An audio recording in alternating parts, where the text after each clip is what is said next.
Vamos entrevistar a doutora Clarissa Cerqueira, médica infectologista do Hospital Cardiopulmonar. Muito obrigado aqui por estar conosco, doutora Clarissa. Primeira pergunta que eu faço à senhora é o seguinte: a taxa ela desceu assustadoramente, 70%, estávamos com 83, 82. A que se deve essa descida da taxa? Se devemos comemorar ou não? Ou se isso é apenas porque o São João, o povo estava viajando? Bom dia para a senhora. Bom dia a todos os ouvintes. Então, realmente, a gente observou aí uma queda na taxa dos casos de Covid, aí na transmissão da doença também, e isso se deve principalmente às medidas de prevenção que a gente vem fazendo.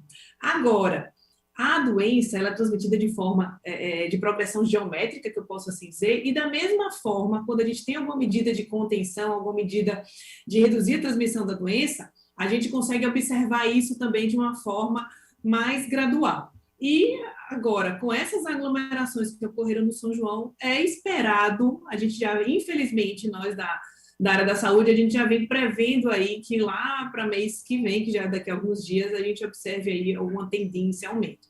Mas a gente não pode deixar de comemorar, de qualquer forma, são menos casos que a gente vem observando, mas infelizmente a expectativa é que os casos voltem a subir. Pois é, esse caso voltando a subir por conta da aglomeração, por conta do São João, é isso? E aí preocupa todos nós. Exatamente.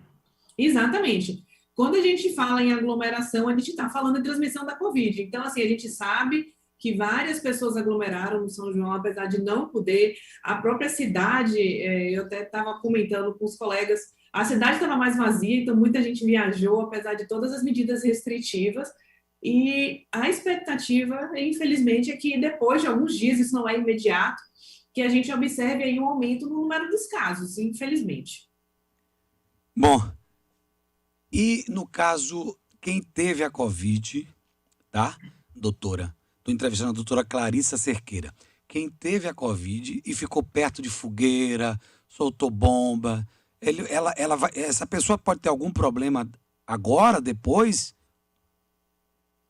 Olha, não por conta da exposição, mas a Covid ela é uma doença que ela demora alguns dias para complicar. Então, é uma doença que a pessoa pega hoje, ela começa a ter sintomas e é depois de alguns dias que ela pode complicar. Então, assim, pode ter um fator confundidor aí da pessoa estar com Covid, se expõe ao São João e depois complica.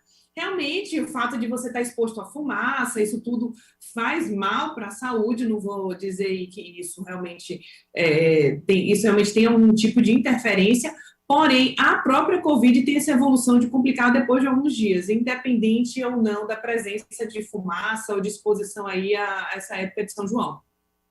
Agora, qual o cuidado que deveremos ter depois desse São João, como a gente diz, o bolo já feito? Qual é o cuidado, hein, doutora Clarice? O bolo já está feito, não tem mais jeito, e aí? Já está feito. Então, o que acontece? As pessoas que aglomeraram têm que ter a consciência de que elas tiveram exposição possível ao coronavírus. Então, elas deveriam ficar de quarentena, porque é a forma ideal da gente conter a pandemia, é a gente evitar aglomeração. Então, quem se expôs à aglomeração fica de quarentena em casa, pelo menos aí no mínimo 10 dias. Se no 10º dia a pessoa não tiver sintoma, tudo bem, ela pode até sair, ou até antes, a depender da presença de realização, melhor dizendo, de testes para a Covid. Só que, como a pessoa está assintomática, é muito difícil a gente colocar isso na cabeça das pessoas que elas devem ficar em casa. Ah, mas eu aglomerei, eu vou ficar em casa, não estou sentindo nada, porque... Então, assim, realmente fica difícil a gente controlar a pandemia por conta desses hábitos, desses costumes das pessoas. Bom, vamos então a uma pergunta. João foi vacinado, primeira dose, segunda dose, mas João pegou Covid de novo. Como é que vem essa Covid, hein, doutora? Em geral, na pessoa vacinada, a Covid ela vem mais leve, mas a gente não pode generalizar. Há alguns relatos de pessoas que tiveram quadro grave ainda assim, mas é a raridade. O normal, o mais frequente é quem tiver Covid previamente, quem previamente foi vacinado e desenvolveu sintomas de Covid, aí sim os sintomas são mais leves. Então, isso é bom a gente sempre confirmar que é Covid mesmo, porque o que acontece? Muitas vezes a pessoa foi vacinada, isso pode trazer confusão aí no entendimento. A pessoa teve contato com o vírus, não desenvolveu sintomas de Covid, só que a gente faz um PCR e o vírus está lá.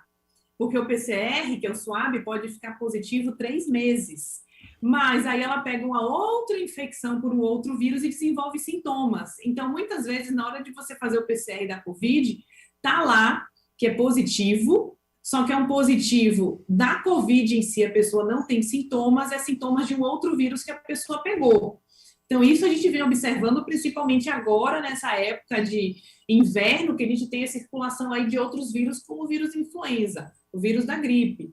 Então, a gente tem que ter a noção, a principal mensagem que eu quero passar é essa, a gente tem que ter a noção de que a gente não pode confiar 100% nos testes. Então, a gente vê um teste positivo para a Covid, será que é a Covid que está causando a doença ou será que é um outro vírus? Será que a gente tem que pesquisar influenza também nessa época de circulação? Então, tem que levantar essas hipóteses, principalmente agora. E bem, doutora Clarissa, porque é impressionante como as pessoas, algumas pessoas beiram a ignorância. Eu soube, através de profissionais de saúde, que tem gente que chega na fila e pergunta qual é a vacina que tem.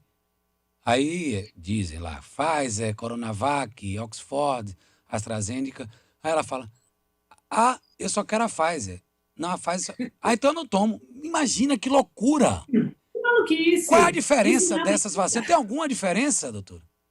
Então, a melhor vacina é aquela que está disponível. Isso, as pessoas têm que entender isso. Não dá para a gente ficar comparando vacinas, comparando a eficácia de vacina. Eu tomei a Coronavac, se fosse assim, eu deveria estar desesperada querendo tomar outra vacina. E não é assim que as coisas funcionam. Então, assim, não adianta, não tem essa de você escolher vacina, porque todas as vacinas têm eficácia, todas as vacinas que são aprovadas são vacinas seguras, então você tem que tomar a vacina que está disponível. Não adianta simplesmente chegar e escolher. Então, não faz o menor sentido isso é muito egoísmo, a gente tem que deixar disponível as vacinas que estão aí para todo mundo, independente da vontade que cada um tenha. Pois é, essa é uma questão, né, Camila, que a gente sempre discute aqui, porque é incrível. Aqui eu vou dar um exemplo. Tinha 4 postos de vacinação. Em um deles tinha a Pfizer. No outros 3 não era a Pfizer, eram outras vacinas. Esse posto que tinha a Pfizer, estava a fila quilométrica, 3 horas de fila. Os outros 3 postos que não eram Pfizer, tudo vazio, ninguém queria. Que negócio impressionante. Gente, fica a gente sem se vacinar, ou demora, pega a fila por conta disso. Isso realmente é um absurdo. As pessoas têm que ter a noção de que tem que se vacinar, independente da vacina. Todas elas são seguras, todas elas têm proteção. E você não vacinando, você está escolhendo correr risco de ter Covid. Então, tem que ter essa noção também. Eu vou esperar chegar a tal vacina para me vacinar. Nessa espera que a pessoa está decidindo, esperar ela estar não imunizada e correndo risco de pegar Covid. Então, tem que ter essa noção. Pois é, um amigo meu, Rodrigão, lá de Guarajuba, melhor corretor daquela área lá, ele está me dizendo, tomei Oxford, senti nada. E foi a que tinha lá. E tomaria a que tivesse. Perfeito, é uma vacina muito boa, a vacina, porque a gente ouve, assim, são alguns eventos raros que saem como notícia e muita gente cria preconceito com essas vacinas, mas são eventos raríssimos, a questão de trombose é uma coisa muito rara, não vale nem a pena a gente ficar discutindo muito isso aqui, porque, assim, são pouquíssimos relatos que a gente tem em relação à quantidade de pessoas que foram vacinadas. Então, você avaliando risco-benefício, com certeza o benefício da vacina é muito disparado em relação a esse mínimo risco raro de efeitos de trombose, eu posso assim dizer melhor. Então, não tem por que a pessoa simplesmente falar que não quer tomar uma vacina por conta disso. Esse que é um dos exemplos de situação que eu ouço as pessoas falarem bastante aí, por conta da questão da trombose, da vacina, tem a outra vacina agora, a vacina da Janssen que chegou, que é a vacina dose única também, agora tá, tudo que é novidade está virando preferência das pessoas, é uma coisa que eu venho observando. Pois é, Camille Martinho, perguntas aí a doutora Clarissa Cerqueira, médica infectologista, falando para a gente aí. Olá, bom dia, doutora Clarissa, novamente, né? Aqui a gente tem um ouvinte no nosso YouTube, Érica Sui. Ela pergunta: quem tomou a dose única, em quanto tempo é considerado imune? É o mesmo tempo das outras vacinas com 2 doses? Isso. Então, quando a gente fala da vacina de dose única, a gente considera a pessoa imunizada depois de uns 10 a 15 dias após essa primeira dose da vacina. E essa vacina da Janssen, dose única, ela tem uma eficácia que varia em torno de 66% a 70%, que é semelhante até à vacina de Oxford, da AstraZeneca, com uma dose só. Então, ela tem essa vantagem aí da pessoa não precisar ser vacinada novamente. Mas também é uma vacina bastante segura, excelente aí a opção para pandemia, já que é dose única, a gente já considera aí nesse período esse tempo de imunização após a primeira dose. E, doutora Clarissa, já se discute a possibilidade da aplicação de uma terceira dose dos imunizantes, né? Eu queria saber que você explicasse um pouco mais por que a gente precisa dessa terceira dose e com quanto tempo após tomar as duas já previstas a gente deve começar a se preocupar com tomar esse reforço. Isso. O que a gente vem observando, o que acontece? Os estudos foram feitos desde o ano passado, dos estudos da vacina, quando começaram, e a gente não tinha tempo suficiente que passou, né, para a gente avaliar a questão da presença de imunidade contra a Covid. Então, à medida que o tempo vai passando, os estudos continuam em andamento, continuam avaliando as pessoas que se vacinaram para saber quanto tempo persiste aí essa segurança, essa proteção contra a Covid. E com o passar do tempo, alguns países, até, por exemplo, o Chile, ele está avaliando aplicar uma terceira dose da vacina. Isso é para dar um booster, dar uma otimizada na imunidade e fazer com que esses anticorpos persistam por mais tempo. Então, isso está sendo avaliado. Algumas outras vacinas também, como a Coronavac, por exemplo, quem tomou Coronavac está sendo avaliado fazer uma outra dose depois de algum período, mas assim, o período em si está sendo avaliado nos estudos, isso a gente não tem o período certo ainda, mas pelo menos um intervalo aí de uns 6 meses para fazer essa terceira dose da vacina, na intenção de manter essa imunidade aí por um período mais prolongado.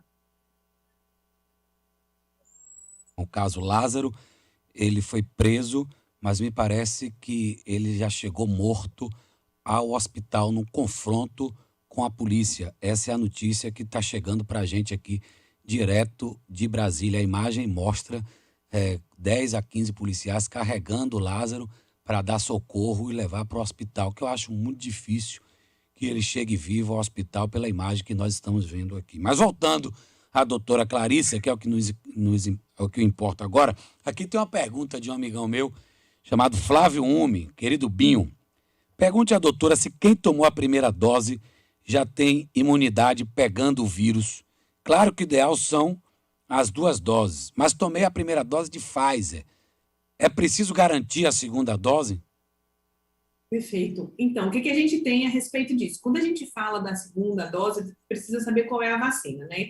Quando a gente, falando da vacina da Pfizer, da vacina de Oxford, a primeira dose, ela já leva, sim, a proteção.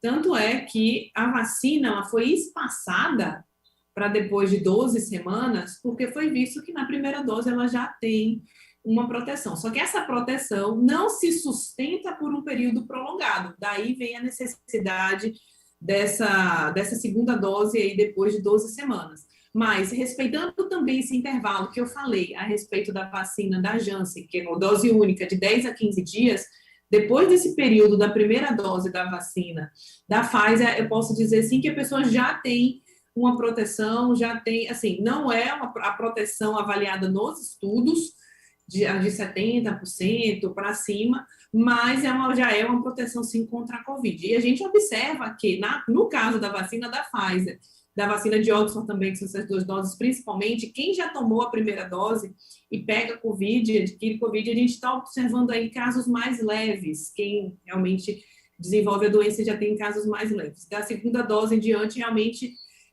mais difícil. Não vejo tanto paciente assim com Covid com as 2 doses, mas com uma dose a gente vê casos mais leves. Ok, a pergunta era até do meu amigo Guto, da 2GB, era essa também, que ele tomou a primeira dose da Oxford, ele se sente mais seguro.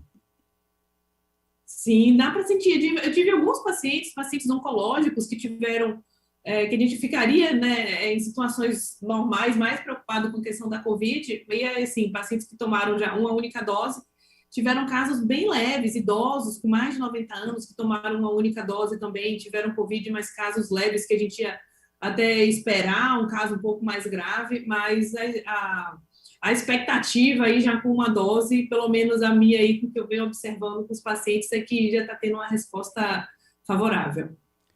Pergunta aí, Camille Martins, a última aí para a doutora Clarissa, a última aí tem chegado? Muito bem, Zé. A gente está com um grande número de casos assintomáticos aqui na Bahia, principalmente na decorrência da transmissão da variante P1 do coronavírus, né? A principal característica é essa, ser um paciente assintomático. Aí eu queria que, por favor, doutora Clarissa, que você lembrasse para a gente, essa contaminação, nesse caso, é mais acentuada a transmissão dela por ser assintomático, né? E as pessoas não decifrarem que estão com o vírus? Exatamente. O que acontece? A gente tem a principal variante que está circulando aqui mesmo, é a variante P1 nos casos dos assintomáticos. E quando a gente fala em assintomático, a gente tem que lembrar de 2 grandes grupos: os assintomáticos que permanecerão assintomáticos e os pré-sintomáticos, que estão assintomáticos naquele momento, mas que depois de alguns dias vão ter sintomas. E esses pré-sintomáticos são os mais perigosos, porque eles que têm o maior risco de transmissão da Covid. Os assintomáticos também transmitem, mas os pré-sintomáticos são os que mais transmitem. Como a gente não sabe o futuro, não sabe quem vai ter sintoma ou não, todo mundo é de risco. É uma coisa que eu sempre venho falando.